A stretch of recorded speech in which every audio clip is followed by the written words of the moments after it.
Coucou!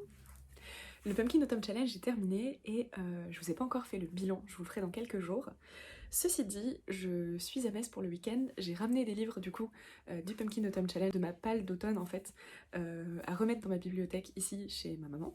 Et donc je vais remettre d'autres livres dans ma valise, des livres un petit peu plus hivernaux, en tout cas peut-être moins orientés, et donc des choses que j'ai envie de lire peut-être dans les prochaines semaines.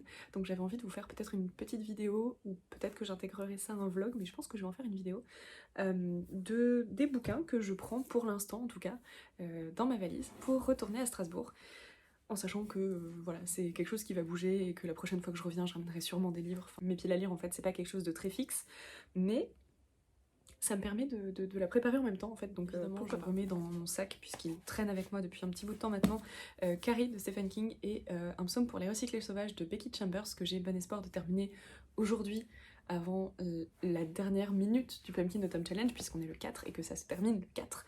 Donc voilà, je vais essayer de le lire aujourd'hui, mais on verra si j'ai le temps. Je prends également Le Signal de Maxime Chatham, que je vous ai montré dans mon petit book haul. Je sais pas si je vais le lire prochainement parce que c'est quand même une briquette, mais il me fait quand même bien envie en ce moment. Ne regarde pas derrière toi de Annabelle Colazzo, que j'ai commandé sur Vinted également. Je crois qu'il y a une histoire de fantôme dedans, ou en tout cas d'entité. Je ne sais plus, mais même si c'est pas très noëlesque, même si ça fait pas très période de fête, vous savez que le Pumpkin Autumn Challenge, généralement, moi c'est mon mood de toute l'année, donc qu'importe. Et je viens de l'acheter, donc j'ai bien envie de le découvrir tant qu'il est frais dans ma bibliothèque. Je prends aussi avec moi deux classiques, je sais pas si je vais les lire, mais ils me faisaient bien envie. The Great Gatsby de Francis Scott Fitzgerald et Little Women de Louisa May Alcott. Donc deux classiques en version originale. Je sais pas si je les lirai comme ça, je ne sais pas, mais j'avais envie de les mettre dans ma pile à lire, en tout cas de les prendre avec moi pour cet hiver. J'ai également Ningyo, donc un petit manga de Mato et Mr. Tan, que j'ai commandé aussi sur Vinted et que j'ai envie de lire depuis un moment. Ça a l'air d'être un peu horrifique aussi, mais écoutez, c'est pas grave, j'aime les trucs horrifiques. Des fleurs pour Algernon de Daniel Case, c'est un gros coup de cœur l'année dernière, et en fait je le prends juste pour le prêter à une amie à qui j'en ai parlé, à qui je pense que ça pourrait plaire.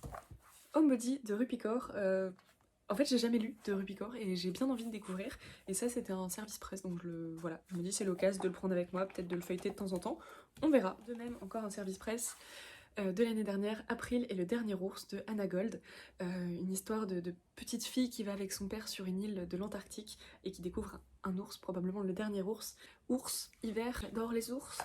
Voilà, ça me paraissait une thématique récurrente quand même. L'ours et le rossignol de Catherine Arden, que j'ai envie de lire depuis assez longtemps, et c'est une amie qui me l'a offert cet été, donc je me le gardais pour cet hiver. C'est des contes russes revisités si je me trompe. La seule, probablement, romance de Noël, truc comme ça, que je vais lire, c'était aussi un service presse que j'avais pris l'année dernière.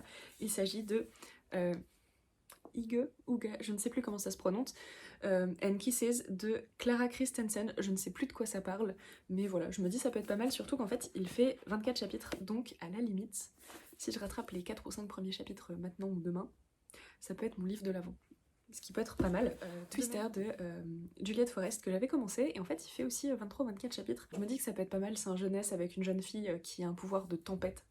Et ça fait longtemps qu'il traîne dans ma palle, enfin depuis cet été je crois, et j'ai quand même bien envie de me plonger dedans. Ça a l'air un petit peu sombre, donc je pense qu'il va y passer cet hiver, en tout cas. J'ajoute à ça, enfin, Dogs to Watch Out For de Alison Bechdel. C'est un monument de la bande dessinée, et évidemment je ne l'ai toujours pas lu. C'est quand même une petite briquette, hein, c'est assez conséquent, et voilà, j'ai hâte de le découvrir parce que je pense que voilà, c'est un monument, encore une fois, et c'est un cadeau d'une très très chère amie, donc j'espère que je vais avoir le temps de le lire prochainement. Et encore une fois en bande dessinée, La nuit est mon royaume de Claire Fauvel, que j'ai commandé récemment et que j'ai envie de sortir de ma palle, tout simplement. J'ajoute à cette pile à lire 3 livres que je n'ai pas sur moi. J'ai reçu le premier tome des Chroniques de Wildwood, que j'ai envie de lire depuis super longtemps et qui a été annoncé comme étant la prochaine adaptation des studios Laika en stop motion, donc il faut vraiment que je lise avant que le film sorte, même si je pense qu'il y a un peu de temps.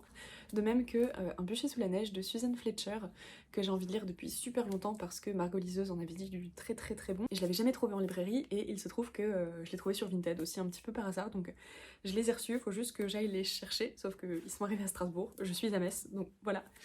Et enfin, La fille qui parlait ours de... Je crois que c'est Sophie Anderson, je vous mettrai une image au pire. C'est un livre aussi hivernal. Et voilà, d'habitude, je pense qu'il y a pas mal de livres qui vont s'enlever, s'ajouter à ma palle. Enfin, c'est toujours un petit peu comme ça. Aussi les lectures numériques que j'ai pas forcément encore choisies, les lectures audio que j'ai pas choisies non plus. Je pense pas aller trop vers des romances de Noël et des choses comme ça parce que généralement c'est pas ma came du tout. Mais j'ai bien envie d'aller vers des choses un petit peu glaçantes, un petit peu froides, comme pouvait l'être par exemple Winterwood de Sharon Shaw. Je compte peut-être d'ailleurs me prendre un livre de Sharon Shaw, dire ce que vous avez envie de lire cet hiver ou ce que vous me conseillez aussi. J'ai vraiment envie de... Alors pas forcément de livres de Noël, mais plus de choses qui se passent vraiment dans le froid. J'aimerais bien retrouver l'ambiance qu'il y avait dans le premier tome de La Croisée des Mondes, et je me demande si je vais pas aussi profiter de cet hiver pour enfin, peut-être, comme tous les hivers, je me le dis, mais j'aimerais bien lire enfin le dernier tome de La Croisée des Mondes. On verra. Je participe pas au Cold Winter Challenge parce que en décembre, je me consacre à d'autres choses, et puisque je me donne vraiment à fond dans mon Pumpkin Autumn Challenge en général, je sors de là avec une espèce de hangover de challenge et de lecture et de frénésie comme ça. Donc même si j'aime beaucoup lire et que j'adore le coup de boost que ça peut donner, je passe mon tour pour ces mois-ci. Et puis du coup je pourrais être un petit peu plus libre de mes lectures, en tout cas plus relax dans ce que je vais décider de lire ou pas. Bref, n'hésitez pas si vous avez des recommandations, des livres très hivernaux, très froids, même des choses un petit peu thriller, horreur et tout, il n'y a pas de souci. Je suis très curieuse de savoir ce que vous avez mis dans votre palle ou ce que vous avez à me recommander. Sur ce, je vais vous laisser faire ma valise, reprendre la route, et on se retrouve dans un vlog et dans le bilan du Pumpkin Autumn Challenge tout bientôt. Salut!